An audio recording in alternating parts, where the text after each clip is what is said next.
Good morning, अस्सलाम वालेकुम। Rising Pakistan में आपको कहेंगे खुश आमदीद। मेरे साथ हैं मोहम्मद शुएब, मेरे साथ है Sabeen Farooq. Good morning. Rising Pakistan में आपको कहते हैं वेलकम। एक नई एनर्जी के साथ करते हैं इस नए दिन का आगाज। यही होती है हमारी कोशिश और यही होती है हमारी दुआ भी कि एक अच्छे दिन का एक बेहतरीन सा आगाज हो।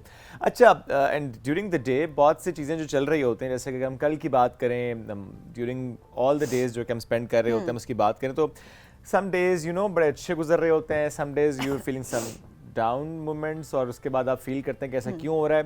थोड़ा विंटर्स में ज़्यादा होता था मेरे साथ, मैंने था इसलिए कह दिया कि for me winters are over honestly. Not at all. अभी कहाँ से विंटर्स हुआ? कल दोपहर की धूप में मतलब लिटरली ऐसे हाँ, था वैसे कि ये जैसे कह सकते हैं कि सुबह सर्दी आ जाती है, रात में सर्दी आ जाती है। वो सर्दी और नहीं है जो जनवरी में होती हाँ, है। ये बात है। वैसे वो सर्दी नहीं है जो जनवरी में होती है। वैसे ये बड़ी सोचने की बात है कि अलार्मिंग कि किस तरह से क्लाइमेट चेंज के असरात हम सबको फेस करने पड़ रहे हैं। एंड एक पर्सपेक्टिव से अगर देखा जाए तो कभी कभी आपको खौफ भी आना शुरू हो जाता है कि पता नहीं इस साल ये है तो नेक्स्ट ईयर क्या होगा।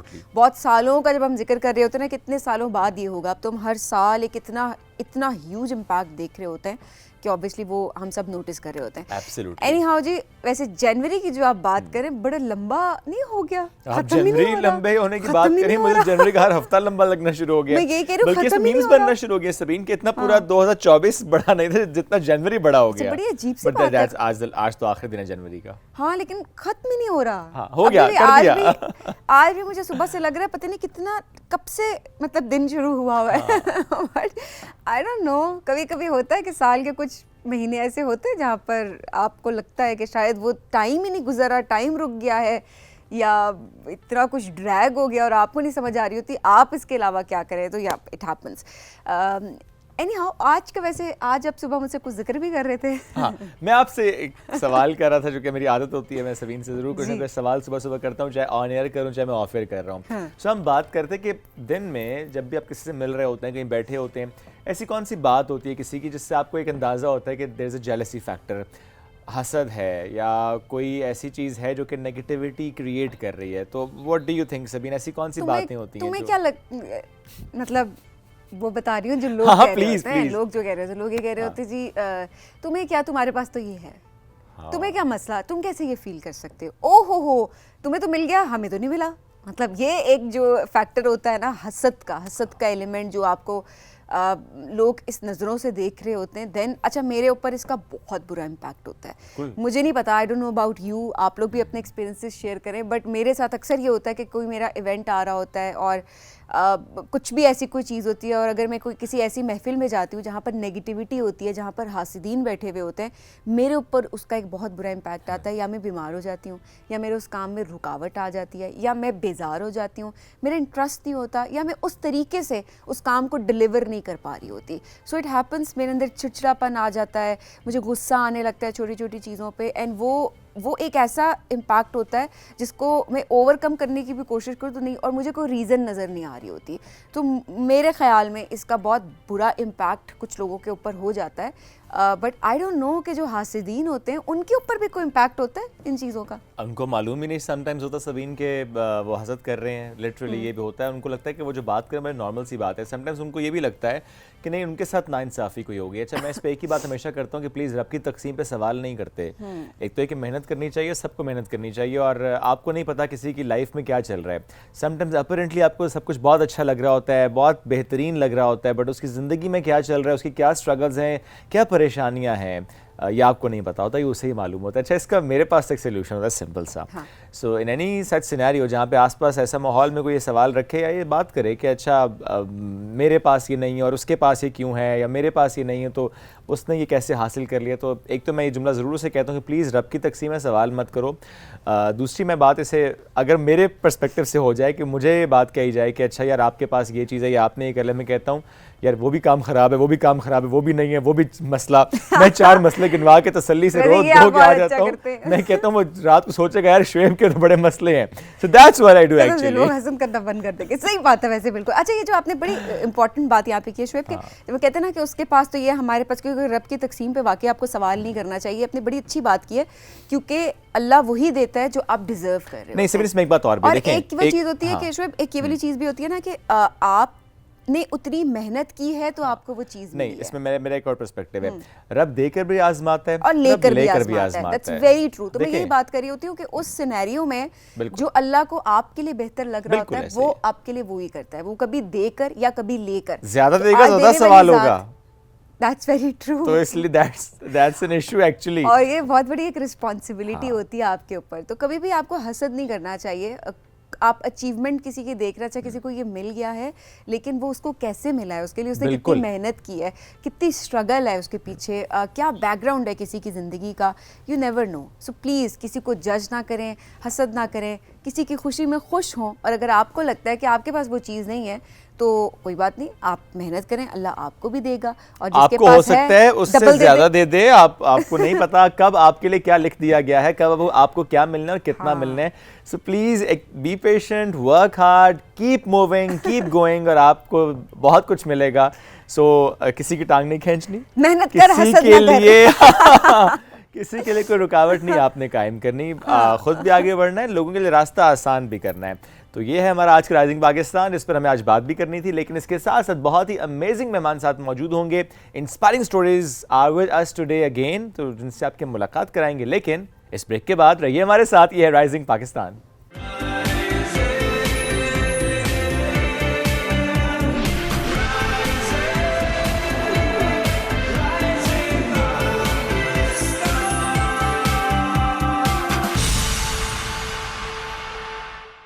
Welcome back to Rising Pakistan में आपको कहेंगे खुश आमदीद। और अभी जिनसे हम आपकी मुलाकात करवाने लगे हैं, मैं कहूँगी यंगेस्ट अगर बिजनेसमैन अगर कहा जाए, एंटरप्रेन्योर अगर कहा जाए, तो मेरा ख्याल है इसमें कोई बुराई नहीं होगी, बिकॉज 12 साल इनकी उम्र है। लेकिन अभी काफ़ी टाइम हो गया जब इन्होंने भी, कितने साल के थे जब बेकरी स्टार्ट की थी? 3 साल पहले इन्होंने घर से स्टार्ट कर दिया था काम करना, बेकिंग करना। लेकिन 5 मंथ्स बैक इन्होंने सोचा कि नहीं, अब इसको एक नेक्स्ट लेवल पर लेकर जाते हैं। एंड देन ही थॉट कि अब एक बेकरी होनी चाहिए। सो इन्होंने इस्लामाबाद में एक बेकरी कायम कर ली है और वो ज़बरदस्त बेकरी चला रहे हैं। हाँ, फुल टाइम उस पर वो टाइम इसलिए नहीं दे सकते बिकॉज ज़ाहिर है उन्होंने पढ़ाई भी करनी है। 12 ईयर्स ओल्ड, जिस तरह सभी आपने बताया, क्लास 6 में वो पढ़ रहे हैं। तो पढ़ाई के साथ साथ जिस तरीके से वो बेकरी को चला रहे हैं, आज हम उस पर बात भी करेंगे कि is it easy for a kid के ज़ाहिर है 5 दिन उसने स्कूल भी है, पढ़ाई भी साथ चल रही है, यू नो, साथ में होमवर्क्स एंड एवरीथिंग। लेकिन फिर वीकेंड पे जो कि हम देखते हैं कि बच्चों का टाइम फ्री टाइम होता है नॉर्मली, कि अच्छा उन्होंने कोई ना कोई प्लान किया होता है, बट वो उस वीकेंड को यूटिलाइज करते हैं in a bakery. Specially how he started. How he started, इतने बच्चों को बाजुकात हमें तो रहा कि अच्छा ये तो पेपर क्लियर नहीं हो रहा, अच्छा मैं तो इस सब्जेक्ट में वीक हूँ, हमारी सोच को वहाँ तक एक तरह से लिमिट कर दिया जाता है। वो हमारे स्कूल से भी होता है, वो हमारे घर से भी होता है। लेकिन ये क्या सोच थी जिसने इनको मजबूर किया कि हाँ नहीं, ये इससे ज़्यादा भी कर सकते हैं? तो आज ज़रा इनसे मोटिवेशन भी पूछते हैं, दूसरे पेरेंट्स को, दूसरे बच्चों को भी इंस्पायर करते हैं कि आप किस तरह से अपना बिजनेस, चाहे छोटे स्केल पे हो, ऑनलाइन हो, ज़रूरी नहीं है कि आप पूरी बेकरी खोल डालें, लेकिन कैसे आप स्टार्ट करें और उसके बाद किस तरह से आप अच्छा अचीव करें। Absolutely. Ubaidur Rahman is with us today. Good morning Ubaid, कैसे हैं आप? ठीक। इतनी लो एनर्जी के साथ तो नहीं चलेगा काम। ठीक। नाश्ते में क्या खाया था? दूध पिया था। दूध पिया था, दैट्स ग्रेट। सो मैं थोड़ा बताएं कि 3 साल पहले आपने स्टार्ट किया बेकिंग करना खुद से घर पे। कितने बहन भाई हैं आप? 4। तो आपका नंबर क्या है? मैं 3rd। आप 3rd पे हैं। तो बाकी क्या करते हैं? पहले मैं उनका पूछूं था कि मुझे मालूम है घर में रूटीन क्या होती है। बड़ा भाई फुटबॉल खेलते हैं और अकेडमी जाते हैं। ऑलराइट। और छोटी बहनें बस खेलती रहती हैं। वो खेलती रहती हैं। ओके। सो आपको ये शौक कैसे पैदा हुआ कि अच्छा कुकी आपने बनानी है, या बेकिंग की तरफ आपका शौक कैसे पैदा हुआ? पाकिस्तान में कोई अच्छी कुकीज़ ही नहीं थी, तो मेरी फुप्पो अमेरिका से लाती थी। ओके। तो फिर जब मैं वो खाता तो मुझे अच्छी लगती थी और मुझे मीठे खाने का शौक भी था। तो फिर मैंने सोचा क्यों ना खुद बनाऊं। अच्छा, उनको पसंद नहीं आती थी पाकिस्तान में जो कुकीज बनती थी, बिकॉज़ भाई ऑब्वियसली उनको अमेरिकन कुकीज पसंद थी ना, अब ये मसला है। अब तो उन्होंने कहा कि वो फ्लेवर पाकिस्तान में इंट्रोड्यूस होना चाहिए। तो दिस इज समथिंग अमेजिंग कि आपको उस चीज़ ने इंस्पायर किया, और ये गोल था आपका इसके पीछे कि मैं भी खाऊं अच्छी अच्छी कुकीज़ और बाकियों को भी मैं अच्छी अच्छी कुकीज़ खिलाऊं। अच्छा, स्टार्ट कैसे किया, थोड़ा सा इससे बताओ। ऑनलाइन स्टार्ट किया था आपने इससे पहले? क्या जर्नी है आपकी? मैं 3 ईयर से पहले अपनी रेसिपीज़ डेवलप कर रहा था। तो उसके बाद जब मेरी फैमिली को मेरी रेसिपीज़ पसंद आना शुरू होगी, तो मेरी मामा और पापा ने पैशन देखते हुए कहा कि let's do last ground. Okay तो आपने फिर उसके बाद बेकरी की तरफ स्टेप ले लिया, बट वो जो 2.5 साल 3 साल का अर्सा जिसमें अपने घर पे ही ये अपनी रेसिपीज़ को मैच्योर किया और पूरे ख़ानदान को मैच्योर खिलाने के बाद उन्होंने सोचा कि अब मैं पूरे पाकिस्तान को चले फॉर नाउ इस्लामाबाद को खिलाता हूँ। सो इसमें चैलेंजेस क्या आपने फेस किए स्टार्ट में? कोई चैलेंज था, किसी ने रोका हो, मामा ने या बाबा ने किसी ने कहा कि नहीं ज़रा पहले फोकस करो पढ़ाई पे, तुम क्या किचन में घुस गए हो? ये ज़रा होता है हमारी तरफ। नहीं रोका। नहीं रोका? नहीं। ये माँ बाप को ज़रा सहूलत तो नहीं मिली हुई घर में कि आपको कहते हैं ये भी बना दो वो भी बना दो? नहीं। अच्छा उबैद खुद बनाते हो? जी। अच्छा खुद रेसिपी आप मतलब प्रॉपर बना लेते हो? जी। और साथ हेल्प कौन करता है? वो बाबा ने एक टीम हायर करके दी हुई है। अच्छा आपके पास पूरी टीम है। और लेकिन जब शुरू किया था तो ऑब्वियसली वो तो फिर घर के लोग ही खुद बनाते होंगे ना इनिशियली, जब एक चीज़ को आपने स्टार्ट और फिर जो टीम भी रखी होगी, आई एम श्योर कि वो जो रेसिपी है वो आप लोगों की तरफ से गई होगी कि अच्छा ये रेसिपी है। कितनी वैरायटी ऑफ कुकीज़ हैं आपकी बेकरी पे? 16 से 17। 17 तरह की कुकीज़ हैं भाई, 17 तरह की कुकीज़ हैं। उसमें मैं देख रहा था इनका इंस्टाग्राम, तो वो मिनी कुकीज़ भी हैं। तो ये अच्छा है कि किसी ने मिनी कुकीज़ लेनी है मिनी कुकीज़ ले लें। हाँ। अच्छा कुकीज़ के अलावा क्या है उसमें? आइसक्रीम है and coffee, right? Ice cream, coffee और शेक्स। ये आइसक्रीम भी खुद बनाते हैं? जी। वाह यार 12 साल की उम्र में वाकई में बड़ी बात होती है कि आपको इतनी आपकी सोच हो। और स्पेशली बचपन से जिस तरह हम एक शुभ ये चीज़ भी देख रहे होते हैं ना कि लड़की है तो ज़्यादा किचन की तरफ या कुकिंग की तरफ रुझान, बिकॉज वो जेंडर रोल्स एग्जिस्ट घर में बहुत छोटी एज से शुरू हो जाते होते। बच्चा 1 साल का होता है ना हो रहे हैं भाई, अब बड़ी अच्छी बात है कि ख़त्म हो रहे हैं और सोच भी चेंज हो रही है कि नहीं हमारे जो बच्चे हैं, हमारे जो लड़के, हमेशा कहते हैं ना हमारे लड़कों को एजुकेट करने की बहुत ज़रूरत है।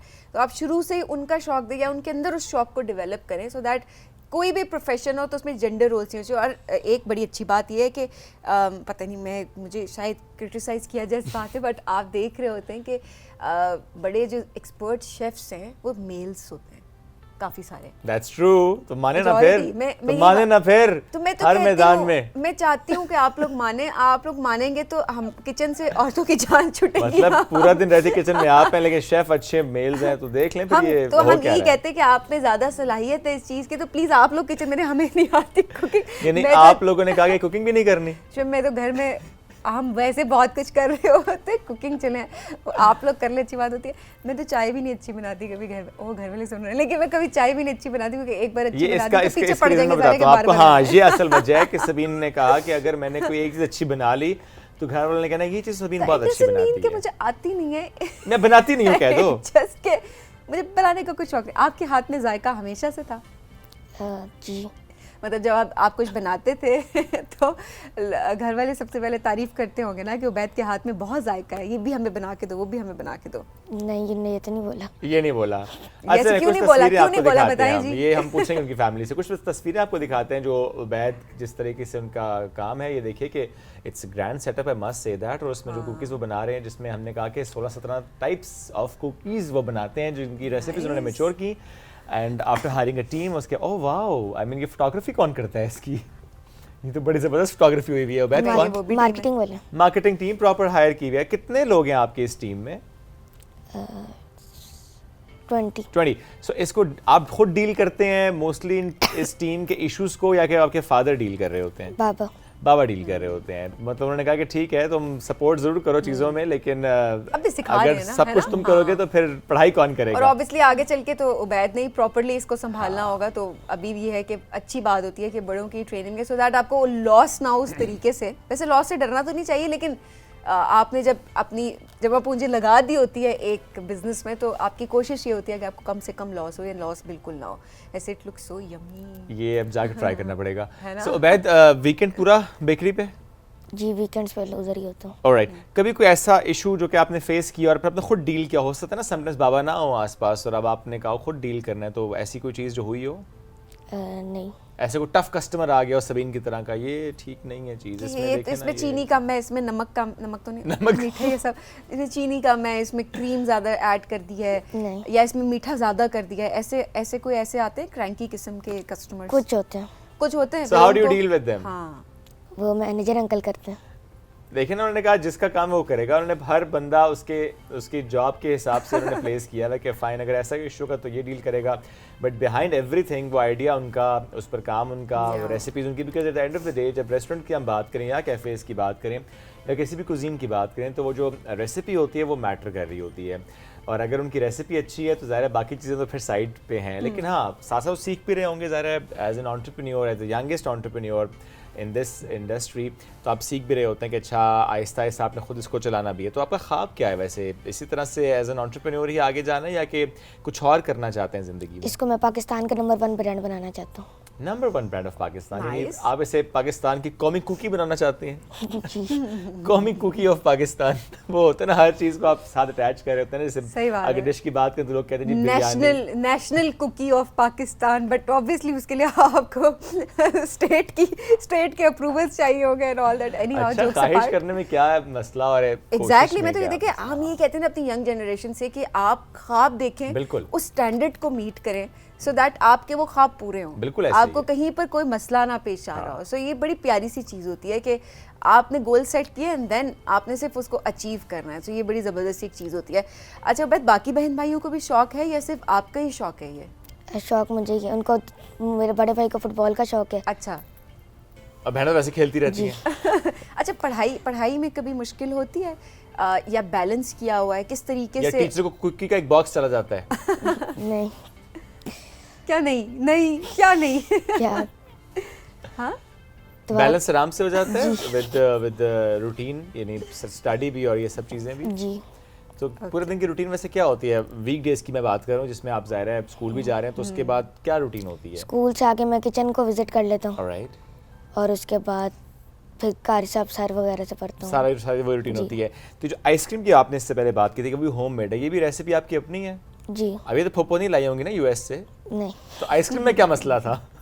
आइसक्रीम में मसला कोई नहीं था। अच्छा, आइसक्रीम मसला नहीं था, बट उन्होंने कहा आइसक्रीम बच्चों को पसंद बहुत होती है तो लेट्स ऐड दिस। तो आइसक्रीम कैसे बनाई, इसकी रेसिपी कहाँ से आपने हासिल की? यूट्यूब, गूगल और चैट जीपीटी से देख के अपनी रेसिपी डेवलप की थी। थैंक यू सारे- चैटजीपीटी। सारे इंग्रेडिएंट्स देख के एक अच्छी बात है। हम जब मुस्बत इस्तेमाल की बात कर रहे होते हैं तो वो यही सोशल मीडिया का एक मुस्बत इस्तेमाल है, और या इस तरह की एआई टेक्नोलॉजी का जो हम कह रहे होते हैं वो एक पॉजिटिव एक यूज़ इसका यही होता है कि आप किस तरह से अपने बिजनेस डेवलप कर सकें, आप प्रोडक्टिव काम कर सकें। तो is something really good. Ubaid, wish you good luck, thank you so much for joining us today. बहुत अच्छा लगा आप जैसे बच्चे जो हमारे पास आते हैं जो नए नए काम कर रहे हैं, बड़े बड़े काम कर रहे हैं, अल्लाह आपको और तरक्की दे। नाज़रीन, हम बढ़ेंगे एक ब्रेक के जानिब। Stay with us, this is Rising Pakistan.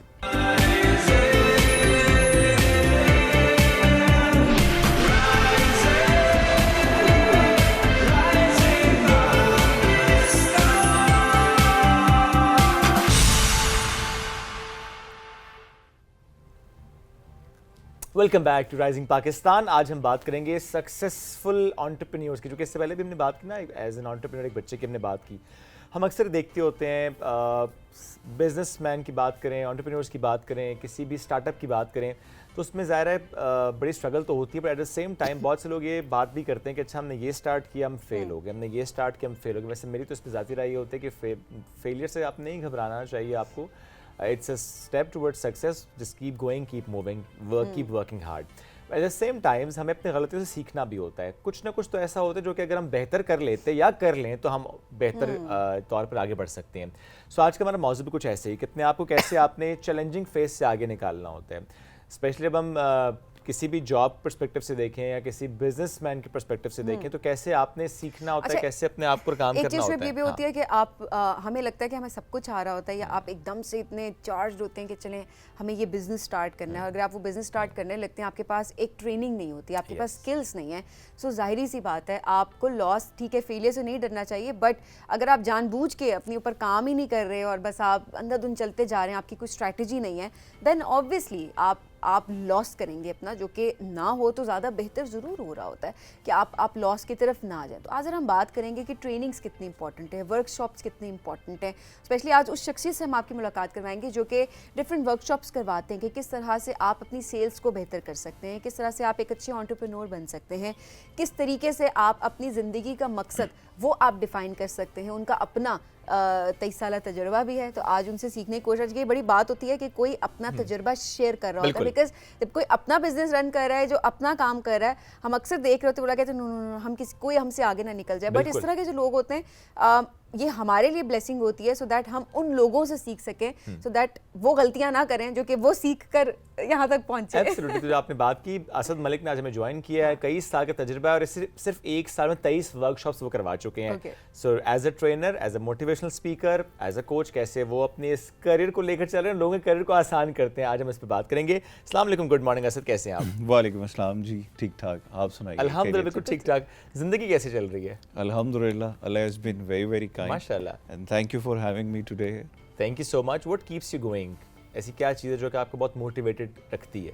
I think clarity is very important in life. जब ज़िंदगी में आप क्लियर होते बाय हैं, क्लैरिटी यू मीन कि आपने एक डिफाइंड गोल होता है आपकी ज़िंदगी में? क्लैरिटी से मुराद ये है कि आपको ये पता होना चाहिए कि आप जब सुबह उठते हैं तो वो कौन लोग हैं जिनके लिए आप उठते हैं, आपके कौन से प्यारे ताल्लुकात हैं, who keeps you going, you know. Right. ज़िंदगी में एक मकसद होना ज़रूरी है और पर्पस तो रीडिफाइन होता रहता है। टाइम टू टाइम रीडिफाइन होता है, दैट आई एग्री। अगर आप कहते हैं कि अगर आप एक मकसद डिफाइन कर देते हैं तो you make your journey small. So मकसद इतना बड़ा होना चाहिए जिसकी तरफ आप रोज बार बार निकलें, रीडिफाइन भी हो तो कोई मसला नहीं है। और आप जो सीख जिसकी- सक रहे हो साथ साथ। जिसके लिए आप रोज निकलें और आप वहाँ पहुँचे तो आपको लगे कि it's still 10 miles more to go. Beautiful. आपने कैसे अपना गोल सेट किया? I think it's more to do with understanding the why. अब ज़्यादातर लोग हम doing for the sake of doing में रहते हैं। My purpose was why we are on this planet earth, why we have been here, what's the purpose of it, how I'm gonna add value to the people's life, अपने हाथ से, अपनी सोच से। तो जब आप नीड डिफाइन करते हैं वही बेसिकली बिजनेस बनता है, जब आप किसी की कोई नीड पूरी करते हैं। तो आपकी बात से मैं पिक कर रहा था रिगार्डिंग द फेलियर जो आप बात कर रहे थे, और आई थिंक ये फेलियर्स ही होते हैं जो आपको इस जर्नी में बनाते हैं। और मेरा ये मानना है कि लाइफ बिल्कुल एक बॉक्सिंग रिंग की तरह होती है कि जब आप उस रिंग में उतर जाते हैं तो आपके सारे वेल विशर्स, आपके कोचेस, आपके teachers, even your parents, they are there for you, but वो उस रिंग में एंटर नहीं हो सकते। रिंग के अंदर जो लड़ाई है आपने खुद लड़नी है। एब्सोल्युटली। और आप जब गिरते हैं, गिरने के बाद आप क्या करते हैं, ये डिसाइड करते हैं कि मैं नहीं उठता, या आप उठते हैं, तो वहाँ से आपकी ज़िंदगी शुरू होती है। सो एक्चुअली जिस चीज़ को हम अपनी इब्तिदा समझ रहे होते हैं उसके पीछे भी एक इब्तिदा होती है। वेरी इंपॉर्टेंट कि रिंग से बाहर जो लोग हैं वो आपको मोटिवेट कर सकते हैं, उनकी मोटिवेशन भी बहुत मैटर करती है कि एक पॉजिटिविटी हो, आपको इंकरेजमेंट मिलती है। बट वो जो लड़ाई है, वो जो ज़िंदगी की हम बात कर रहे होते हैं ना, मुश्किलात हैं, चैलेंजेस हैं, कुछ भी है, वो आपको खुद सीखना है। ऐसे ही है, उसमें कोई एंटर हो के आपके लिए कुछ नहीं करेगा। और ये एक्सपेक्टेशंस बिल्ड करना भी मेरा ख्याल है बड़ी जो हमारे इर्द गिर्द लोग होते हैं उनके साथ भी एक तरह से ज्यादती होती है कि आप उनको ओवरबर्डन कर रहे हैं कि नहीं, वो क्यों नहीं आपके साथ मिलकर आपकी इसने मेरा साथ क्यों नहीं दिया, इसने मेरी हेल्प क्यों नहीं की, इसने मुझे क्यों नहीं उठाया, इसने सपोर्ट क्यों नहीं किया। कंप्लेन करते रहते हैं हम हमेशा। देखिए, एक अल्लाह ताला ने एग्जाम्पल सेट किए हैं कुदरत से। परिंदा भी अपने बच्चों को जब उड़ना सिखाता है तो वो घोंसले से उनको फेंकता है। तो एक टाइम आता है कि आपको, तो आप सिखाते सेंस ऑफ इंडिपेंडेंस के साथ ही हैं।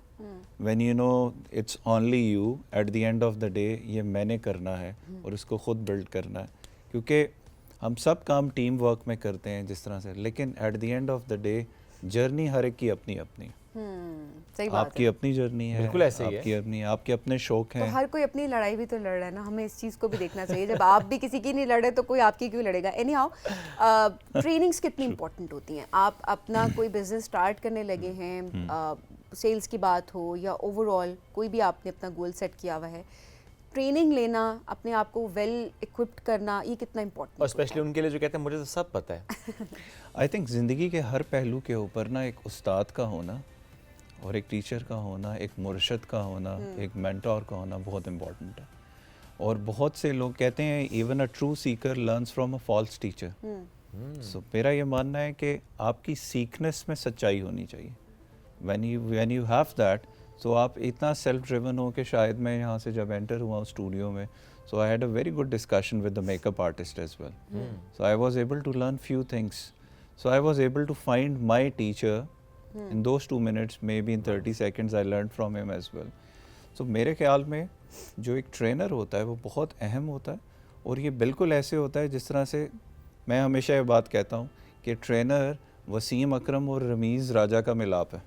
The someone who is the theory commentator analyst है and someone who has is been doing on the actually. Ground, taken the wickets, lead किया है, मैच हारा है. So इसका जो कॉम्बिनेशन है, that will be a trainer. Right. Alone Wasim Akram cannot be a good trainer. Alone Ramiz Raja cannot be a good trainer. So it should be a It has to be combination. an integration. Rumi और शम्स का जो मिलाप है, वाह, that is the trainer. Great. अच्छा, वह जो आप ट्रेनिंग करवा रहे होते हैं एंटरप्रेन्योर्स को भी, बिजनेस मैन्स को भी, तो उसमें कैसे ट्रेनिंग करवाते हैं? उसमें आप लोग उसे उन्हें मोटिवेट कैसे करते हैं? उनके सवाल होते हैं क्या? किस तरह से ट्रेनिंग कराई जाती है? I think जो ट्रेनिंग आज के जिसम दौर में है ना, उसमें everyone is a trainer if you are good with your communication skills Okay. or if you speak good English. So आप देखेंगे हमारी इंडस्ट्री में एक वैक्यूम है जिसको इस तरह से लोगों ने भरा हुआ है. इस तरह ये है ना कि when you don't have your own religious knowledge, तो आपको मिलेगा कि बहुत सारे पीर वो पैदा हो जाते हैं और वो लोगों को भटकाते हैं. सो आई थिंक जो राइट ट्रेनिंग है वो आपको सिखाती है वॉक द टॉक. हमारे एक टीचर्स थे, कहते होते थे लिटरेचर के, if you want to learn English, walk in English, talk in English. Okay. So if you want to learn any subject, you need to make them understand how to be the walk the talk. So हमारी जो trainings का जो model है वो ऐसे है कि हम experiential learning देते हैं. We do role plays, we bring alive those case studies and theories on that day. So एक जैसे ही आप training hall में enter होते हैं, so हमारा format इस तरह का है कि वो आप training start हो जाती है. Okay. Already the training is started. Okay. तो द मोमेंट यू उस- entered. Yes, the moment you मैं entered. चाहूँगी थोड़ा सा इसको एलैबोरेट करके थोड़ी सी एग्जांपल्स हमें दें कि कैसे, बिकॉज हमने देखा है कि अक्सर ट्रेनिंग्स अनाउंस हो जाती हैं, आप जाते हैं एंड देन आप पे करके भी अक्सर जब चले जाते हैं तो आप कहते हैं हमें फ़ायदा नहीं हुआ इन ट्रेनिंग से. तो आप लोग ऐसा क्या करते हैं जो कि बाकी लोग फॉलो कर सकें? हमारी अल्हम्दुलिल्लाह अब तक जो ट्रेनिंग्स हैं उसमें हमने we have trained around almost 300 people, professionals across Pakistan, Right. And average feedback rating is 94.5%. माशाल्लाह. और रीज़न ये है कि जैसे ही आप लेट्स से हॉल में एंटर हुए और ट्रेनिंग थी लीडरशिप पे, तो आप जैसे ही एंटर हुए तो लेफ़्ट के ऊपर एक दरख्त बना हुआ है एक बड़े से फ्लिप चार्ट पे, और उसके ऊपर there is some question around that कि where do you see in this complete tree? Are you the roots? Okay. Are you the fruit? Branches. You know, so हर कोई अपनी उसमें थॉट पुट करता है. फिर उसमें हम एक और बड़ा इंटरेस्टिंग काम करते हैं कि आप जैसे ही एंटर होते हैं हम आपको 50 मुख्तलिफ कलर्स देते हैं, क्रेयॉन्स. सो हम कहते हैं कि आपने कुछ भी क्रिएट करना है using all these 50 colours. Okay. You know, so वो जब होता है उसके बाद इंट्रोडक्शन में एवरीवन ब्रिंग्स देयर चार्ट कि how I was able to use these all 50 colours. So leadership is all about taking everyone along. Most of the people think यार ये 50 में से 2 कलर हैं, they work best for me, तो भाई इन्हीं से काम चला लो. इसी से काम चला लो. So everyone is important there, the camera, the light man, everyone creates the show. True. Right. So leadership में ये एक सेंस को डेवलप करना इस तरह से नेचुरली कि वो जब आप आए आपने किया और सबकॉन्शियसली हमने उसको बिल्ड किया. तो इस तरह की काफ़ी सारी एक्सरसाइजेज एक्टिविटीज होती हैं जो कि आप करवा रहे थे, बट दैट्स नाइस कि वो जो आपने कलर्स की भी एग्जांपल दी, कितने आसानी के साथ आपने समझा दिया कि every colour is important. That means every man is important. जो भी आपकी टीम में, every team member is very very important कि उसका अपना रोल है. हमें अक्सर ये भी लगता है, अब जो गलती होती है कि यार मैं कर रहा हूँ, ये नहीं, they should not be this मैं थिंग इन यू. हम कर रहे हैं, हम मिलकर कर रहे हैं, और together are we creating this and together we are doing this. Actually एक सक्सेसफुल एंटरप्रेन्योर आपकी नज़र में क्या होता है? किस फेज से वो गुजरा होता है? कैसी ट्रेनिंग्स उसने की होती हैं? क्या उसने किया होता है कि वो सक्सेसफुल एंटरप्रेन्योर होता है? आई थिंक एक successful entrepreneur is just like an ocean. Okay. और उसमें ठहराव होता है, उसमें सटलनेस होती है, उसमें एक प्रोसेस होता है. एक आप जिस तरह से कोई भी नॉन लीड एक्टर उठा लें एंटरटेनमेंट इंडस्ट्री से, तो आप देखेंगे आप कहते हैं कि इज़ अ मेथड एक्टर.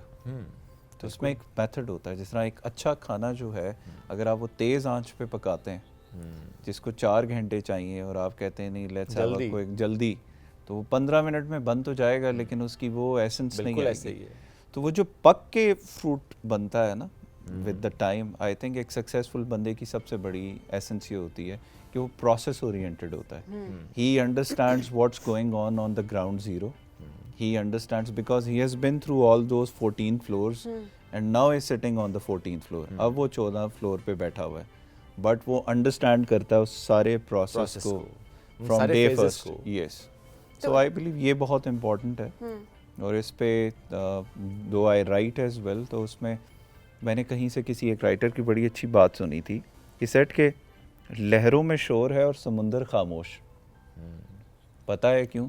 क्योंकि लहरों में गुस्सा है. ओके. बिन ताकत के ये गुस्सा साहिल से टकरा कर टूटता रहता है.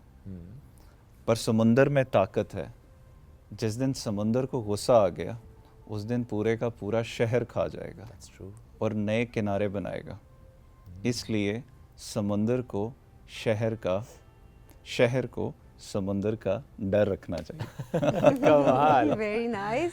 अच्छा ऐसे जो लोग स्ट्रगल से नहीं गुजर रहे होते, बिकॉज जी. हम देख रहे होते हैं कि कुछ लोग बस कहते हैं हमारे पास पैसा है और हम कोई बिजनेस स्टार्ट कर सकते हैं, और ऑब्वियसली पैसा एक बहुत बड़ा एलिमेंट है, उसके बगैर आप शायद चीज़ नहीं उस तरह से स्टार्ट कर सकते. एक अच्छी मार्केटिंग टीम हायर कर ली या आपकी पूरी टीम है एंड एवरीथिंग, और आपके पास खुद उतनी स्किल्स नहीं हैं जी. और आप जब उस पूरी स्ट्रगल से नहीं गुजरे, तो क्या कहीं ना कहीं आप कुछ ना कुछ कोई कमी रह जाती है? What do you think? I think आपको हर जर्नी के हर हिस्से के ऊपर पार्टनरशिप, कोलैबोरेशन और अपने आप को ये अंडरस्टैंड कराना पड़ता है कि अगर मैंने कामयाब बिजनेस क्रिएट करना है तो I need to partner. Right. I need to bring in the relevant people. शायद मैं सब चीज़ें खुद नहीं कर सकता, हाँ. बट मेरी अंडरस्टैंडिंग उन तमाम चीज़ों पे ज़रूर होनी चाहिए. राइट. तो आपको जर्नी में 7 लोगों को मिलाना और 1 मैन आर्मी बनाकर चलना, ये 2 डिफरेंट कॉन्सेप्ट हैं. बिल्कुल. I am a believer of के एक पार्टनरशिप होती है, जिस तरह से मिसाल के तौर पे पार्टनरशिप होती एंड होने के लिए. एंड होने के लिए पार्टनरशिप हैज़ टू एंड. आपने आज शुरू की 1 साल, 2 साल, 3 साल, लेट्स से 50 साल, नेक्स्ट जनरेशन आती है, वो कहती है कि हमें जो इनसे वैल्यू लेनी थी, वी हैव गॉट दैट. अब वो जनरेशन आगे स्टार्ट करती. लेकिन जो कंपेनियनशिप है वो हमेशा रहती है. जिस तरह मिसाल के तौर पे मेरी दादी माँ से बहुत अच्छा ताल्लुक़ था, वो उनके जाने के बाद भी दुनिया से मेरा ताल्लुक़ है. जिस तरह से हम कहते हैं we are the companions of the prophet, इस तरीके से कुछ लोग हैं जो आपके बिजनेस में कंपेनियंस बनते हैं. Muhammad Ali has never been there, I have never met him, but मुझे मेरी अपनी पूरी जर्नी में has been a companion to me. Okay. Right. तो उनकी बातें, उनके कहे हुए कॉल, so Muhammad Ali has been like within me that resilient fighter. तो आप किस किस को अपने अंदर ज़िंदा रखते हैं, उस कंपेनियनशिप को अपने बिजनेस में, वो सारी किताबें, तो वो बहुत इंपॉर्टेंट रोल प्ले करता है when you are doing a business. Partner ना ढूंढें, कंपेनियन ढूंढें. कंपेनियन ढूंढें. आखिरी सवाल है आपसे, जिंदगी का हासिल क्या है आपका? ज़िंदगी का हासिल ये है कि the more you understand the less you know. इल्म, आपको जैसे जैसे इल्म बढ़ता है इंसान के पास, तो जो इल्म की तासीर है उसमें हैरानगी है. आपके अंदर हैरानगी का एलिमेंट बढ़ता है. तो आपने देखा होगा जो भी लोग जिनके पास ज़्यादा इल्म होता है इन ट्रू सेंस, वो लोग खामोश होते हैं. राइट. इसीलिए उसको एक ओशन के साथ रिजेम्बलेंस दी जाती है. सो मेरे लिए एक अल्टीमेट हासिल ये है कि you just be like an ocean. That's great. Very It nice. was Thank you wonderful so talking much, to you. Asad, Asad. आपके जो ठहराव था ना गुफ्तगू में, मैंने बड़ा एंजॉय किया उसको. Thank you thank very you so much for joining us today. हम एक ब्रेक की तरफ बढ़ना है नाज़रीन. ब्रेक से वापस आएंगे, रहिए हमारे साथ. ये है राइजिंग पाकिस्तान.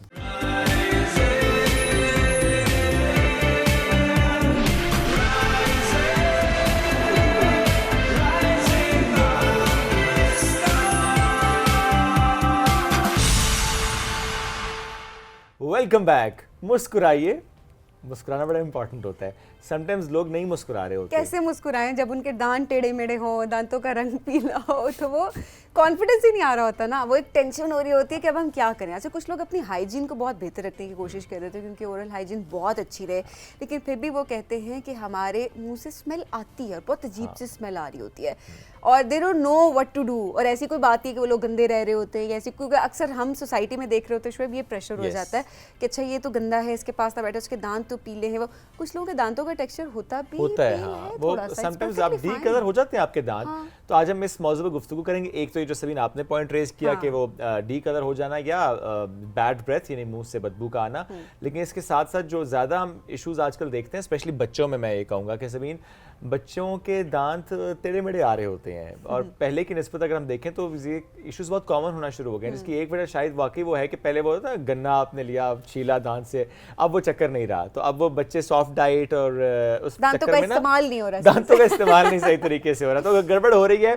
अब ऐसे में क्या किया जाए, क्योंकि डॉक्टर्स ये कहते हैं कि अच्छा इस एज से पहले तो आप कुछ नहीं कर सकते, ब्रेसेस अगर लगवाने भी हैं तो एक पर्टिकुलर एज है, उसके बाद ब्रेसेस आप लगवाएंगे। देन ब्रेसेस में बहुत सी ऑप्शंस होती हैं, आज हम इस पर बात भी करेंगे कौन कौन सी ऑप्शंस होती हैं, प्लस क्या ये बहुत महंगा ही होता है, जिस पर एक राय ये भी है कि नहीं जी इसलिए नहीं लगवाने के बहुत कॉस्टली हो जाएगा।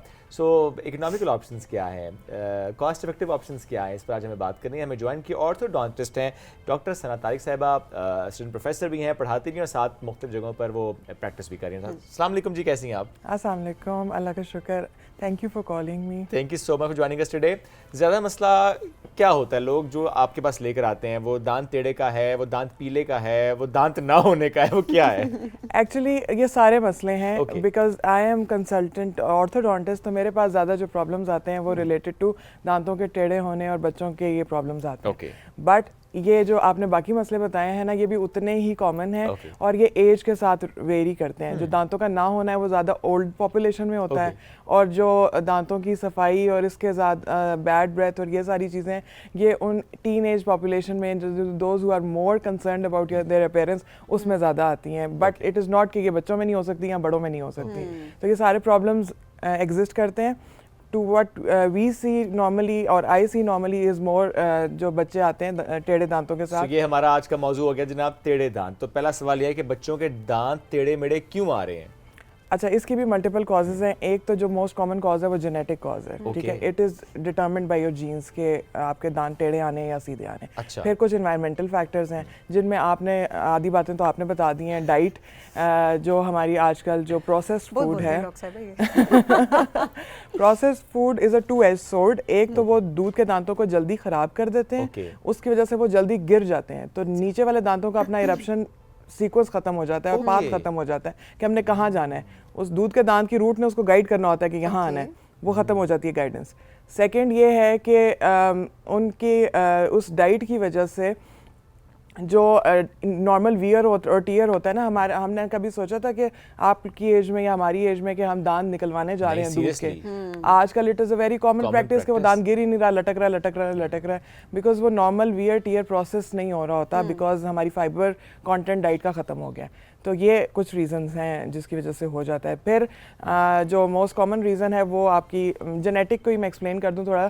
टूथ साइज और जॉ साइज डिस्क्रिपेंसी आ जाती है कि अगर जॉ साइज एक पेरेंट पे चला गया और टूथ साइज दूसरे पेरेंट पे चला गया, तो इस वजह से ऑब्वियसली पे चला जाए जॉ का साइज और बाप पे चला जाए दांत का size. Usually females are petite short stature, तो जॉ साइज अगर उन पे है तो शॉर्ट होगा, और टूथ साइज बड़ा हो गया तो वहाँ पे स्पेस कम हो जाएगी, तो दांतों ने टेढ़ा निकलना। ऑपोजिट हो गया तो फिर दांतों में गैप होगा, या वो एडिक्वेटली अकोमोडेटेड होंगे, क्योंकि दांतों के तो एक एवरेज साइज है ना, हमारी पॉपुलेशन में एक एवरेज साइज के दांत हैं, तो शॉर्ट स्टेचर बिग स्टेचर से उसके जगह में फर्क आ जाता है। अच्छा डॉक्टर साहब, बाद में क्यों दांत टेढ़े होने शुरू हो जाते हैं? जिस तरह मेरे दांत अब जाके टेढ़े होने शुरू हो गए, लेकिन कुछ लोग मुझे रीज़न बता रहे होते हैं कि शायद वो जो अकल दाढ़ होती है वो बहुत टेढ़ी निकल रही होती है, तो उसका भी प्रेशर होता है, तो इसलिए दांत जो नीचे वाले होते हैं वो एक दूसरे के ऊपर आना शुरू हो जाता है। ये पॉसिबिलिटी होती है? वन कॉज ये है कि अकल दाढ़ यूजुअली 18 इयर्स के टाइम पे इरप्ट करना शुरू करती है। होगी 18 तो हाँ, तो अभी बस उसका एक एंगुलेशन होती है इरप्ट करने की, वो पहले इस तरह आता है और फिर सीधा होता है, और यूजुअली इस दाढ़ की जगह हमारे नॉर्मल आजकल के जो हमारी पॉपुलेशन है उसमें है ही नहीं, तो वो इम्पैक्ट हो जाता है। लेकिन वो जो इरप्शन फोर्स होती है ना, वो कहीं तो जा रही है, वो ट्रांसमिट हो रही होती है दांतों में, तो दांत आगे से टेढ़े हो जाते हैं। सेकेंड रीजन, इस एज में आपके पास हार्मोनल चेंजेस हो रहे होते हैं जिसकी वजह से बोन मेटाबॉलिज्म आपका ऊपर नीचे हो रहा होता है, तो जो बोन का टर्नओवर है ना वो बाज़ औक़ात कम हो गया है, तो टूथ सपोर्ट कम हो गई है, तो हल्की जो हमारी खाने की भी फोर्सेस हैं उसकी वजह से भी वो टेढ़े हो जाते हैं, या मोबाइल फील होते हैं, आपको हिलने वाले माइल्ड मोबिलिटी फील होती है। डॉक्टर साहब, आप जरा सॉल्यूशंस पे अगर हम बात करें तो क्या सॉल्यूशन होता है? बच्चों से मेरा ख्याल है शुरू करते हैं सबसे पहले, और उसके बाद जरा फिर बड़ों पे आते हैं। बच्चों के लिए क्या ब्रेसेस ही ऑप्शंस होते हैं? अच्छा, एक तो ये है कि ना इसको सिर्फ दांतों से निकाल लें, इट इज़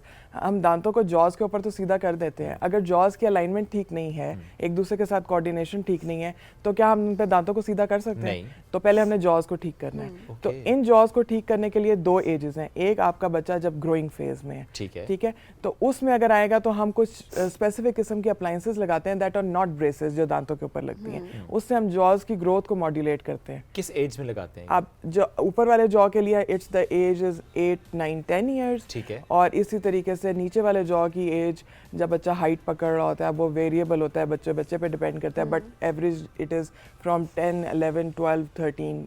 ठीक है। फीमेल्स में जरा 10, 11 होता है, मेल्स में 12, 13, 14 दैट मींस कि इन एनी केस 8 साल जो है वो मिनिमम एक एज है कि जब पहली बार कोई प्रोसीजर हो सकता है। बिल्कुल, बल्कि इससे भी पहले हो जाता है। जो बर्थ डिफेक्ट्स के साथ बच्चे पैदा होते हैं जिसमें क्लेफ्ट लिप एंड पैलेट है, कोई अदर सिंड्रोम्स है, तो बर्थ के साथ ही ट्रीटमेंट उस मैं आऊँगा, वो कटा तालु पे मैं आऊँगा, लेकिन जब हम दांतों की बात करें, ये जो इससे पहले रीजंस की बात भी आपने की, कुछ एनवायरमेंटल फैक्टर्स हैं, कुछ जेनेटिक फैक्टर्स हैं। अब ऐसे में अगर बच्चे के दांत टेढ़े आ रहे हैं तो उस वक्त करना क्या चाहिए? अगर फैक्टर्स जेनेटिक हैं तो we can't do anything, right? But 4 साल, 5 साल, 6 साल जब दांत गिर रहे हैं और नए दांत आ रहे हैं तो उस वक्त करना क्या चाहिए? उसमें हमें जो बेस्ट ये करना चाहिए, जो एग्जिस्टिंग दूध के दांत है ना, उनकी हेल्थ को मेंटेन करें और वो वक्त से पहले ना गिरें। बस हम ये करते हैं और उसको सुपरवाइज करते रहते हैं कि किस टाइम कौन सा दांत निकालने की जरूरत है, क्योंकि वो टाइम पे गिर भी नहीं रहे होते ना, बिकॉज ऑफ द डाइट। तो हम लोग वो करते हैं, सुपरवाइज स्पेस सुपरविजन करते हैं, और जब हमें लगता है कि अब डेंटिशन हमारी कंप्लीट हो गई है, परमानेंट दांत सारे आ गए हैं, दूध के सारे जा चुके हैं, then we start the fixed या परमानेंट ट्रीटमेंट। अच्छा, बच्चों के जो दाढ़ें हैं वो भी दूध की होती हैं, गिरती हैं और नई आती हैं? सारी की सारी जितने दूध के दांत हैं वो सब गिरते हैं, उन सब की जगह नए दांत आते हैं, और उनके अलावा भी जैसे जॉ ग्रो करता है तो पीछे 2 दाढ़ें और आती हैं। अच्छा, ये जो दांत गिरने का एक प्रोसेस होता है, समटाइम्स पेरेंट्स को नहीं पता होता, वो कहते हैं कि शायद दांत खराब हो गया है, कीड़ा लग गया है, लेकिन क्या दांत के गिरने का प्रोसेस होता यही है कि आहिस्ता आहिस्ता दांत जो है वो बिल्कुल खराब होके ही खत्म होगा? नहीं, बिल्कुल सही हालत में दांत गिरता है। अगर बिल्कुल दाढ़ भी अगर सफाई अच्छी रखी गई है, एक्चुअली इसमें मदर का ज़्यादा रोल आ जाता है, पेरेंट का ज़्यादा रोल। जब ब्रशिंग मतलब इफ़ आई आस्क यू के ब्रशिंग किस एज से स्टार्ट करनी चाहिए, तो व्हाट वुड यू से? मैं जब पहला दांत आए ब्रश कर लो। एग्जैक्टली, पहले दांत के मुंह में आने के साथ से आपने सफाई करनी है, बिकॉज दांत अगर अच्छा, जो दांत के खराब होने का प्रोसेस है ना, it is not 1-2 days, it is comprised of over the years. ठीक है, आपने मतलब इसको हम ऐसे एग्जांपल कर लेते हैं कि जब स्कल्स देखे हैं तो आपने स्कल्स अगर आपको मिले तो उनके अंदर दांत लगे होते हैं, बिल्कुल। तो दांत is such a resistant structure कि ये नॉर्मली इतने आराम से नहीं खराब होता। तो हम सोचें हमारी डाइट में क्या हमने तबाही की हुई है कि हम ऐसे शुगर में भी, yes, sugar, glucose, carbs and over the period of time हम जो ब्रश नहीं करते हैं ना, अब बच्चा लेट सपोज बच्चे ने रात में फीडर रखी हुई है, मदर भी सुकून में दे दिया फीडर, तो सो रहा है, बस ठीक है, अब वो उसमें से ड्रिप कर रहा है, दूध ड्रिप करता जा रहा है, और फिर वो बाद में पेरेंट्स काम के इसके सारे दांतों को कीड़ा लग गया।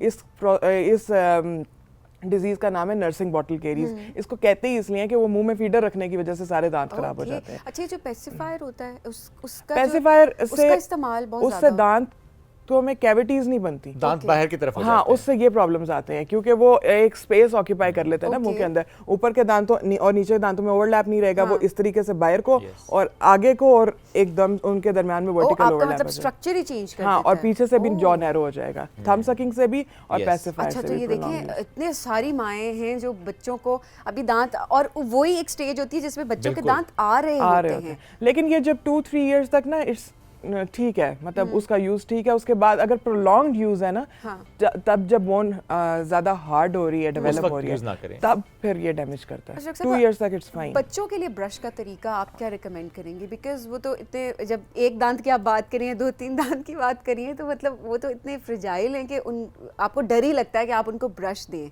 So what do you suggest? तब मदर ने खुद ब्रश करना है, तब तक उस टाइम तक तो बच्चा कोई चीज अपने हाथ से कुछ सही पकड़ भी नहीं सकता। मैं कह रही हूँ कि अगर पेरेंट्स खुद भी कर रहे हैं ब्रश, तो कोई उसकी भी टेक्निक है जिस तरह बड़े करते हैं उसी तरह ही किया जाए? जो वो बेबी टूथ है ना, जो एक दो मुंह में आए हुए हैं, उसके लिए तो सिंपल ये भी है कि आप क्लीन गॉज पीस रख लें, उसको वेट करें और बस उससे दांत को हर दूध पिलाने के बाद, हर खाने के बाद वाइप कर दें। दैट्स फेयर इनफ, बस इतना कर लें। अदरवाइज अब वो छोटे छोटे बच्चों के टूथब्रशेस भी हैं, वो उनका हेड ही इतना छोटा सा होता है, तो वो उसके ऊपर बस आप उसको ब्रश कर उसमें दें। आपने आई थिंक जब वो 1-2 दांत निकले तब तो आपने कोई टूथपेस्ट भी नहीं लगाना, सिर्फ आपने सफाई करनी है। नहीं, बेबी टूथपेस्ट भी आ रही वो है भी विद use लो कर लें। फ्लोराइड कंटेंट एंड वो Okay. अगर बच्चे खा भी जाते हैं तो उससे कोई प्रॉब्लम नहीं चलो, वो होगी। ये खा ही अच्छी जाते हैं बात- वैसे। ये हाँ, अच्छी मतलब वो बात है कि- डैमेजिंग नहीं है ना, Okay. उसमें content of the minerals and fluoride is quite low, Alright. जिसकी वजह से अगर वो खा भी जाते हैं तो उनको कोई प्रॉब्लम नहीं होता।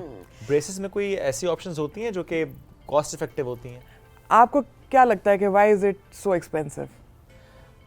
आई डोंट नो, बट लोग कहते हैं कि जितने वो टाइप्स उसमें आगे बहुत एक्सपेंसिव है और फिर एक तो बहुत वक्त लगता है उसमें। एग्जैक्टली अब आप देखें, if you go for one time, एक टाइम के लिए आप एक ट्रीटमेंट के लिए जा रहे हैं और उसके लिए you are paying around 5 to 10,000 ठीक है। And you feel it's okay, ऐसा ही है ना।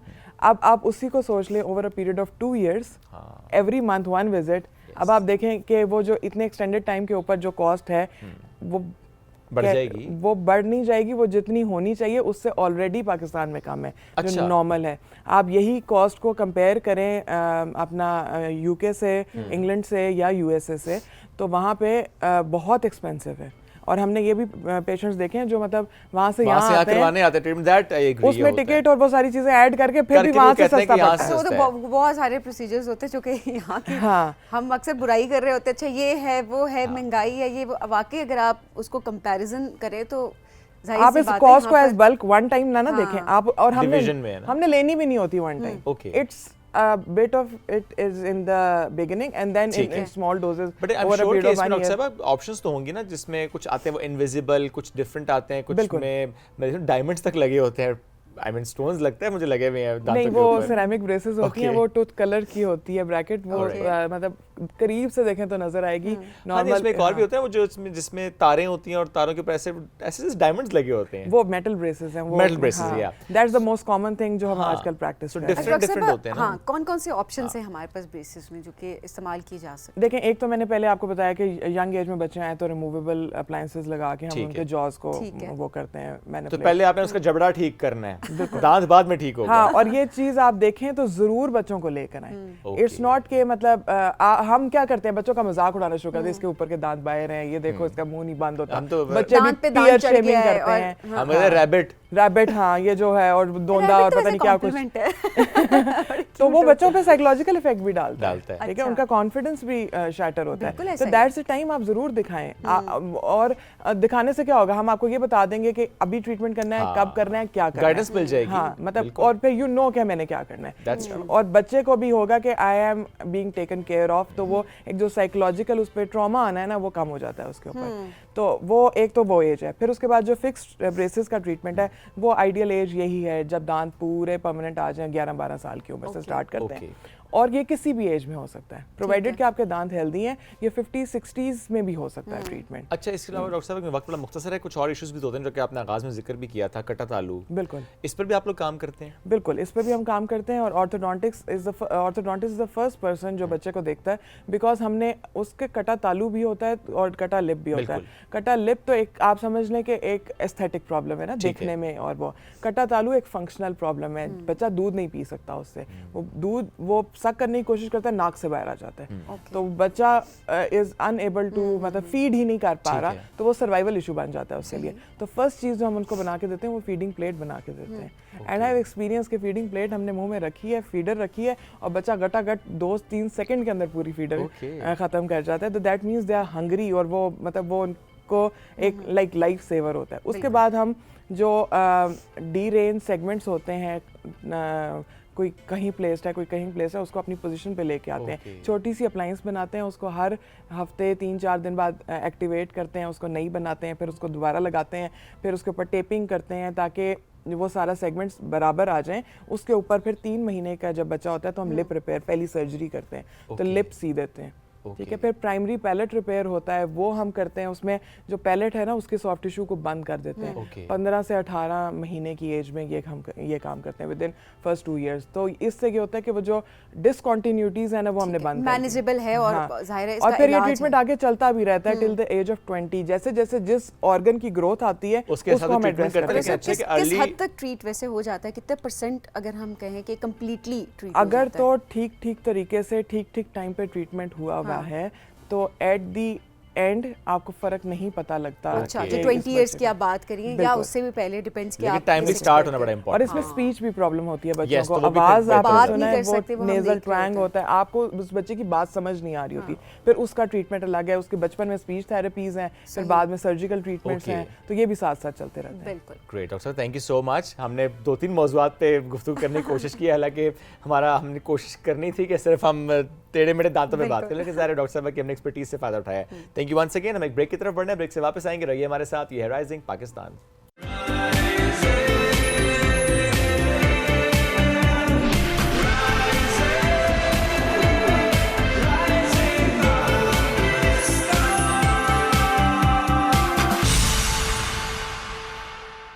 Welcome back. पाक और चीन, जब इनकी हम बात करते हैं, वे नेबर्स, वी फ्रेंड्स, हम अपनी दोस्ती की बड़ी मिसालें देते हैं, और ऐसे में जब हम पीपल टू पीपल कांटेक्ट की बात करते हैं वो भी हमारे सामने है।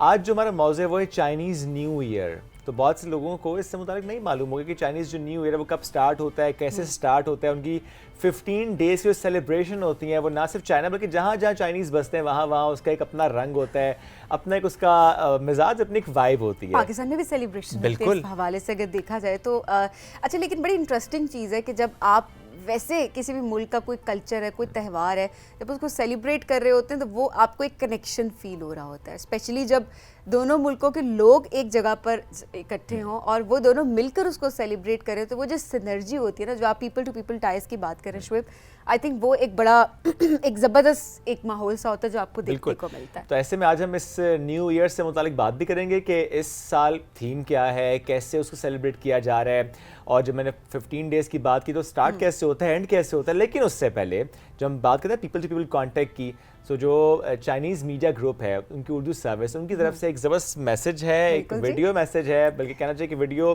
के थ्रू उन्होंने कैसे कनेक्ट किया है पाकिस्तान और चाइना को। Absolutely, let's have a look.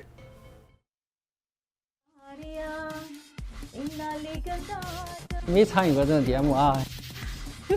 有点紧张哈。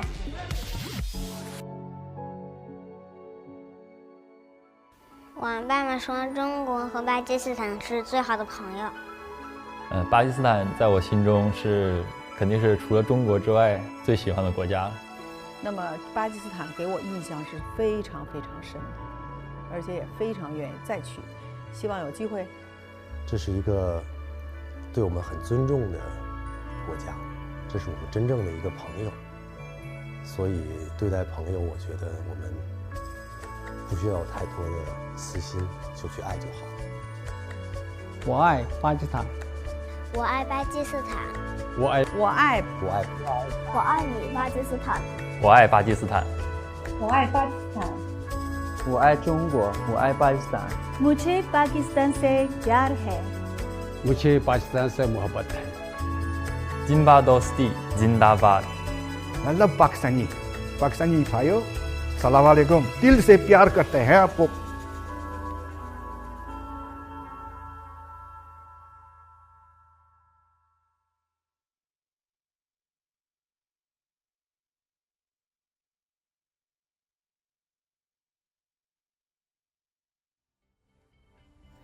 welcome back after this video. और जब हम बात करें पाक चीन दोस्ती की, और हमने ये जो वीडियो आपसे शेयर भी की, तो इसी से जुड़ी एक ज़बरदस्त शख्सियत ने हमें ज्वाइन किया जो कि बिल्कुल पाकिस्तान के रंग में ढंग चुकी हैं, तो इसलिए मैं उनके पाकिस्तानी नाम आपके सामने रखूंगा। मिस मुसरत ने हमें ज्वाइन किया, वैसे इनका नाम वॉन्ग चैंग टिंग है। Good morning. Good morning. So nice to. Thanks for having me So here. हम आपको मुसरत ही बुलाएंगे, ठीक है? जी ठीक है। लेकिन ये बड़ा कॉमन है मुसरत साहिबा कि पाकिस्तान में जितने चाइनीज रहते हैं, आप जो ज़्यादा अरसे के लिए रहे हैं, उनका एक पाकिस्तानी नाम भी होता है। जी हाँ, क्योंकि मेरे उस्ताद ने मुझे ये नाम दिया जब मैं चाइना में उर्दू सीख रही थी उस वक्त।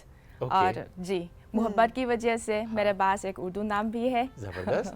सो आपने इससे पहले 2009 से 2012 में आप पाकिस्तान थी फॉर 3 लॉन्ग इयर्स माशाल्लाह, और अभी आप एक हफ्ता पहले दोबारा आई हैं। जी हाँ, सेकंड पोस्टिंग तो कैसा चल रहा है आपका पाकिस्तान का टूर? असल में जब मैं वो जो इस्लामाबाद इंटरनेशनल एयरपोर्ट में पहुंची तो मैं हैरान हुई कि इतनी ज़्यादा चेंजेस हो रही है। पहले तो एक बहुत छोटा सा एयरपोर्ट था, अभी तो इतना शानदार एयरपोर्ट बन चुकी है। और इसके साथ साथ ब्लू एरिया में भी वो भी आर्ट थी की दामिर भी मुकम्मल किया है और इस हवाले से बहुत ज़्यादा चेंजेस और सेंटोरिस मॉल डेवलपमेंट शॉपिंग के हवाले से 2012 के बाद जब आप आई हैं तकरीबन 13 साल बाद, तो आपको लगा कि पाकिस्तान में बहुत ज़्यादा तब्दीली आई है इंफ्रास्ट्रक्चर के पर्सपेक्टिव से, डेवलपमेंट के और अभी तो 1 पर्सपेक्टिव वीक हुआ है जिसमें आप चीज़ें ऑब्जर्व करी और अभी शायद अभी ट्रैवल आपने बड़ा कम ही किया होगा फिलहाल। लाहौर में वो जो ऑरेंज लाइन भी, यस हाँ, इसी वजह से मेरे याद में लोगों के लिए ज़िंदगी के लिए बहुत ज़्यादा सहूलतें फराहम की जाती हैं। अच्छा मुसरत, आप क्योंकि आज हमारा मौजूद चाइनीज़ न्यू ईयर, तो happy new year. Thank you so much, happy new year to you too. Thank you. So जब चाइनीज़ हैप्पी न्यू ईयर होता है या चाइनीज़ न्यू ईयर की जब हम बात करते हैं, क्योंकि वेलकम करता है स्प्रिंग को, ये गुड बाय करता है विंटर को, इस 15 डेज़ का होता है और इस दफ़ा स्टार्ट हो 29 जनवरी से, चूँकि ज़रा ये जनवरी एंड या फरवरी स्टार्ट में जब मून का फर्स्ट डे हो तब से स्टार्ट होता है। प्लीज़ ज़रा बताएं कि चाइनीज़ न्यू ईयर क्या होता है। अच्छा, असल में ये तो मुख्तलिफ है। रवान साल तो तकरीबन 28 से शुरू होता है। हाँ जी, लेकिन क्योंकि चाइनीज़ जो कमरी कैलेंडर के मुताबिक हर साल तो मुख्तलिफ होते हैं, इसी वजह से तो असल में जो चाइनीज़ स्प्रिंग फेस्टिवल यानी चाइनीज़ न्यू ईयर की जो शुरुआत तो छूसी कहा जाता है। छूसी का मतलब है कि इस साल जो गुज़रे साल को अलविदा कहने और नए साल को खुशामदीद कहने का एक बहुत शानदार लम्हा है। और इस जो है हम कहते हैं चाइनीज़ न्यू ईयर ईव के मौके पे हम तो घरों की सफाई सुथराई और इस तरह का चीज़ें तो मुकम्मल होना चाहिए। जी हाँ, और आतिशबाजी की जाती है इस तरह का। आतिशबाजी भी की जाती है। जी जी जी। अच्छा, मैंने ये भी सुना है कि लाल रंग का बड़ा इस्तेमाल होता है। जी ऐसा हाँ, है जी डेकोरेशंस हाँ, में? Why red colour? मैं आपको बताऊंगी क्योंकि चाइना में एक लेजेंड है। इस लेजेंड के मुताबिक तो कदीम ज़माने में एक मॉन्स्टर था जिसका नाम नियन था। तो फिर ये जो नियन है वो तो तकरीबन हर नए साल के शुरू में जो विलेज में जो इंसानों को और जानवरों को नुकसान पहुंचाने के लिए निकलता था। इसी वजह से जो लोग तो बहुत परेशान थे उस वक्त।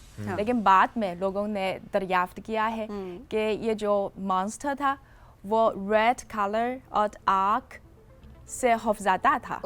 इसी वजह से हम तो ज़्यादातर रेड कलर इस्तेमाल करते हैं ताकि वो हमसे खौफज़दा हो जाए। जी, स्कैर्ड होने के बाद फिर वो भाग निकले। अच्छा, हर साल ऐसे होता है कि किसी जानवर या परिंदे के साथ भी इस साल को थीम दिया जाता है? जी हाँ। सो इस बार क्या है, लास्ट ईयर क्या था और इसकी क्या सिग्निफिकेंस होती है? जी हाँ, और असल में रवान साल जो है जैसे आपको शायद मालूम होगा कि इस साल हम इसको कहते हैं सम का साल है जो किसी जानवर से मंसूब है। और लास्ट साल है जो है ड्रैगन का साल था और सम की अलामत जो है विजडम, बहादुरी और इस तरह और रीबर्थ। ओके, तो ये सांप का साल है। जी हाँ। और सांप से मुताल्लिक आपने कहा कि रीबर्थ और जो चीजें एट्रीब्यूट सांप से की जाती हैं। अच्छा, बड़ी इंटरेस्टिंग इंफॉर्मेशन हमारे लिए भी, स्पेशली जिन लोगों को, बिकॉज हमें चाइनीज़ न्यू ईयर का तो पता है but at the same time बहुत सारी ऐसी चीज़ें जिनके बारे में बहुत डिटेल में हमें चीज़ें नहीं पता होती।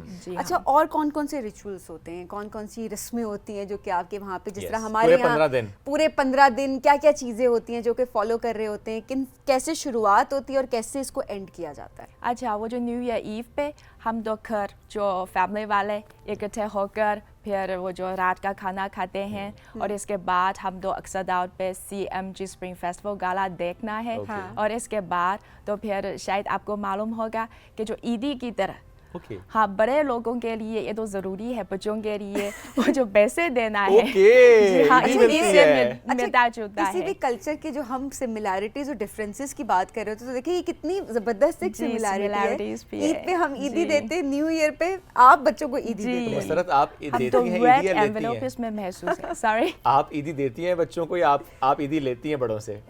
आजकल क्योंकि मैं तो बच्चों हाँ मैं तो नौजवान नहीं थी, इसी वजह से मैं तो बच्चों को देना है। अच्छा, ओके। अच्छा, और क्या क्या होता है? और इसके बाद फिर वो जो फायरवर्क्स की जाती है जी, और इसके बाद वो नेक्स्ट डे है। नेक्स्ट डे दो रिश्तेदारों और दोस्तों का घर में जाते हैं और से happy new year to everyone. और खाते पीते हैं? हाँ जी। अच्छा, बैंक्वेट बहुत ज़्यादा है। अच्छा अच्छा।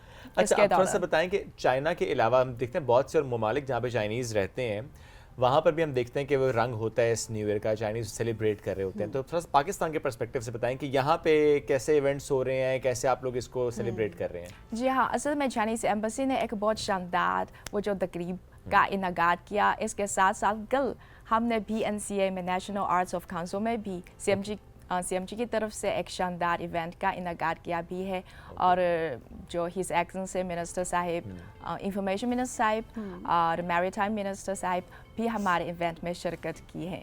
और ये इतनी अच्छी उर्दू आपकी चाइना में ही हो गई थी सीखने से, पाकिस्तान रहने की वजह से? मैं कह रही हूँ मंसूब और तशरीफ लाएंगे, और वो अमूमन हम यहाँ पे भी इतनी बहुत कम यूज किया जाता है। बहुत अच्छी उर्दू बोल रही हैं, बड़ी प्योर उर्दू आप बोल रही हैं। और ये वो वाली बात है कि आपने एक्चुअली एक उस्ताद से सीखी है। जी, तो ये किताब से भी सीखी है। तो चाइना जाके भी वैसे उर्दू के कुछ अल्फाज सिखा रही होती है वहाँ पे। इसी वजह से कुछ पाकिस्तानी दोस्तों ने मुझे बताया कि आपकी उर्दू तो इतनी जो थोड़ा सा अजीब लग रही है, क्योंकि जो बहुत बड़े अल्फाज यूज कर रही हो।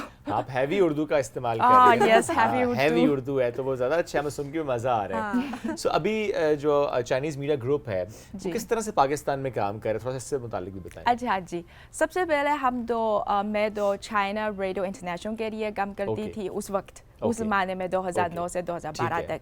इसके बाद तकरीबन 2018 में जो CMG कायम किया गया है, CCTV चाइना सेंट्रल टेलीविजन, कि आपको शायद आपने सुना होगा, और चाइना रेडियो इंटरनेशनल, और इसके साथ साथ CGTN जो है चाइना ग्लोबल TV नेटवर्क। ये दोनों मिला के फिर चाइना मीडिया ग्रुप बन चुका है। ये जो चाइना भर में सबसे बड़ा मीडिया इदारा है। Okay, that's great. ये आपने जो इतनी उर्दू सीखी है, तो आपने यहाँ के पे किसी को चाइनीज भी सिखाई है?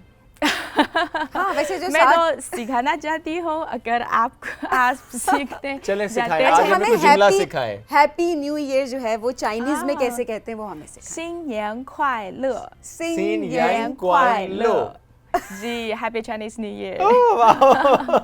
अच्छा, कोई जुबान नहीं आ रही होती तो तभी हमें शायद मुश्किल लग रही होती है, या एक्चुअली कुछ जुबानें एक्चुअली मुश्किल होती है। Chinese is very difficult, very difficult. हाँ, शायद प्रोनाउंसिएशन के हवाले से मुश्किल है। उनके अल्फाबेट्स भी तो आपके बहुत डिफरेंट हैं। वो जो कैरेक्टर्स, यस, कैरेक्टर्स हैं पूरे वो बनाने, I mean that's very difficult. तो जाहिर है वो हमारे लिए सीखना इसलिए मुश्किल है कि हम नहीं आता, हमें अभी। लेकिन उर्दू मेरे लिए भी मुश्किल है, क्योंकि इसमें फीमेल भी है, मेल जो अल्फाज का वो जो क्या है। हाँ, तो किसी को कहना हो कि जा रहा है तो जा रही है भी हो सकता है। जा रही है, जा रहा है जी, इस तरह का बहुत मुश्किल है। मामलात यहाँ भी हो जाते हैं। लेकिन असल में चाइना में बहुत ज़्यादा यूनिवर्सिटीज़ में अभी तो शुबाए उर्दू मौजूद है।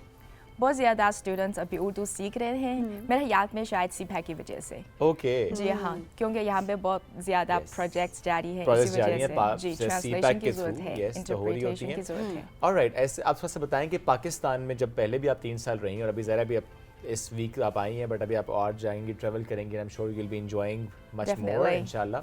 सो जो लास्ट 3 इयर्स आपने गुजारे थे, थोड़ा सा उससे मुतालिक भी बताएं कि पाकिस्तान में क्या क्या देखा, क्या क्या सीखा, कहाँ कहाँ गई, क्या कुछ आपने एब्जॉर्ब किया, क्या कुछ यादें जो आप लेकर गई चाइना आपने शेयर की अपने फ्रेंड्स से, फैमिली से?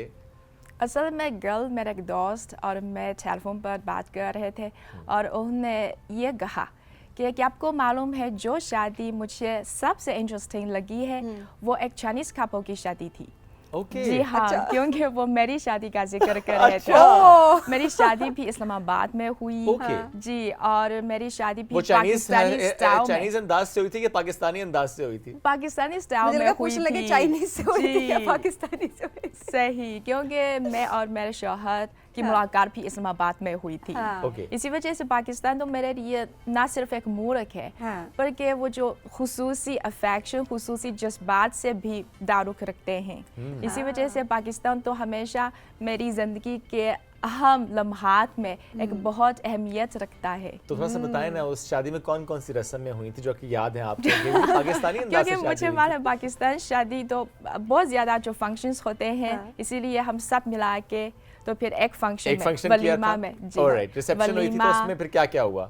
इसमें घूंघट, आपने घूंघट किया था आगे? जी हाँ, अच्छा, जी हाँ, अटायर भी? हाँ, वो जो जो क्या है लहंगा। जो हाँ लहंगा बैंकर। आई विश हमारे पास पिक्चर्स होती यहाँ पे, हम वो जरूर अच्छा डिस्प्ले मेरे करते। सेलफोन में तो है, शायद बाद में दिखा बाद में सकती हम हूँ। देखते हैं। जी जी तो अच्छा, जब फर्स्ट टाइम आपने लहंगा पहना वो एंड दुपट्टा बहुत heavy लगता है। हेवी लगता है ना, तो जी क्या हाँ। फील हुआ उस वक्त? और मेरे दोस्त ने मुझे बताया कि no smiles please, no smiles. Oh my God!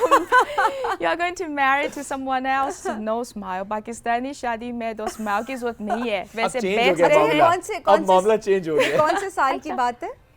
Sorry 2012 में। 2012 में, लेकिन अब वही वाली बात है, शुएब जी बता रहे हैं कि अब चीजें काफी चेंज हो गई। मैं कह रही हूँ अब दुल्हन कहना पड़ता है थोड़ा सा कम और हंसना है। दूसरा खुशी का मौका होता है, तो आपको स्माइल कर जी स्माइल होना चाहिए ना जी। और यहाँ तक कि मेरी बेटी के नाम में जो ई का एक लफ्ज़ है भी शामिल है। E stands for Islamabad. जी हाँ, क्योंकि उस वक्त मैं जो प्रेग्नेंट होने के बाद फिर मैं सोचती हूँ कि तो I'll take something from Islamabad for my memories, good memories. इसी अच्छा, वजह ये से एफिलिएशन है ना, देखिए ये बड़ी बात होती है कि आप किसी भी जगह पर जाएं और ऑब्वियसली आपके जब स्पेशल मोमेंट्स वहाँ पर हों तो आपकी एफिलिएशन हो जाती है। एट द सेम टाइम उस मुल्क का भी बड़ा किरदार होता है कि वहाँ के लोग आपको कितना कंफर्टेबल करते हैं, कितने मेहमान नवाज होते हैं। सो पाकिस्तान के हवाले से कोई भी हो वो यही बात कर रहा होता है कि पाकिस्तान में हॉस्पिटैलिटी बहुत ज़्यादा, लोग बड़े मेहमान, बड़े वेलकमिंग हैं। आपने भी यही एक्सपीरियंस किया? जी ऑफ कोर्स। जब मैं पेशावर मॉल में वहाँ पे एक बारबेक्यू शिमवारी रेस्टोरेंट है, मैंने एक दफ़ा तो वहाँ पे खाना खाया। उनके वो जो मालिक है, जब उन्हें मालूम है, जब उनको पता चले कि मैं उर्दू बोल सकती हूँ, तो फिर उन्हें कहा ठीक है, फ्री मील फॉर यू। सिर्फ उर्दू बोलने से कितने फायदे होते हैं। अच्छा, then same things happening in China as well ना। कोई अगर यहाँ से जाए चाइना, तो जिस तरह से चाइनीज प्यार देते हैं पाकिस्तानीज को, दे आर वेरी वेलकमिंग और बड़ा वो एक ना पीपल जो कांटेक्ट की हम बात करें वो नजर भी आते हैं हमें। तो Chinese in Pakistan, Pakistanis in China, so वाकई it's a second home. I am sure आपको भी ऐसा महसूस होता है। सेकंड होम तो नहीं है, होम ही है। होम है। अरे वाह, क्या प्यारा जुमला आया, खूबसूरत बात। अच्छा, एक जुमले में बताएं कि पाकिस्तान क्या है आपके लिए? Love. Pakistan is love for her. Great Musarrat साहिबा। और क्या आपको मालूम है कि हम पाकिस्तानी भाइयों और बहनों को पाथिया कहते हैं। पाथिया का मतलब है आयरन ब्रदर्स। आयरन ब्रदर्स, पाथिया। जी हाँ, अगर आप चाइना चले जाएं तो फिर वहाँ पे सारे लोग आपको मिलकर तो फिर पाथिया कहेंगे। जी पाथिया, आयरन ब्रदर्स नहीं कर, लेकिन आयरन ब्रदर्स जी हम भी यूं रख लेते ताकि आसानी रहे। तरह मजबूत है हमारी दोस्ती। ग्रेट। कोई मैसेज देना चाहती हूँ अपनी ऑडियंस को, आप जो आपको सुन रही हैं इतनी प्यारी उर्दू में, क्या मैसेज होगा?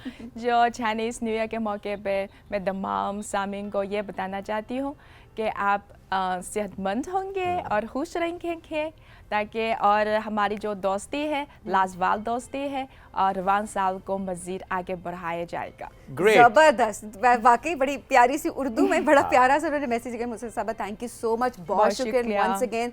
Happy new year. इसी तरह से आप फेस्टिविटीज को एंजॉय करती रहें और इसी तरह से ये जो दोस्ती है ना पाक चाइना की, ये बरकरार रहे। और हमारे तमाम वो चाइनीज बहन भाई जो इस वक्त हमें देख भी रहे हैं, सेलिब्रेट कर रहे हैं जहाँ जहाँ पर आप मौजूद हैं, चाइना में हैं आप, पाकिस्तान में आप, फिलीपींस में आप, सिंगापुर में आप, मलेशिया में, wherever you are in the world, happy new year to all the Chinese out there। हमें आपसे लेने इजाजत। Thank you so much. इजाजत दीजिए, दोबारा मुलाकात आपसे करेंगे मंडे को। बहुत सा ख्याल रखिए, दुआओं में याद रखिए, and have a great weekend। Allah Hafiz.